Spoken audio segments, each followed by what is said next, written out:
This transmission is being sent for an extreme level flood alert effective until further notice. The National Weather Service and Bureau of Reclamation, relayed by Nevada and Arizona Civil Defense, report a critical structure failure warning for the Hoover Dam facility.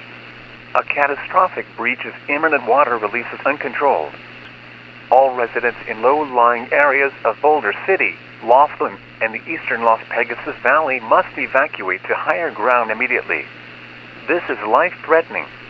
Do not wait. Seek elevation of at least 800 feet above sea level now. Move quickly to high ground.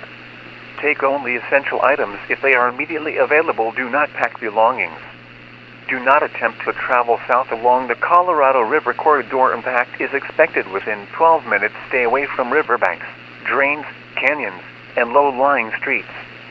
Do not drive through water. Massive power outages are occurring. Municipal water pumps may cease operation within 45 minutes. Do not use elevators. Traffic signals may be out. Emergency services may not be able to respond by telephone. Follow instructions from local officials and monitor the station for guidance. Stay calm and help others who need assistance.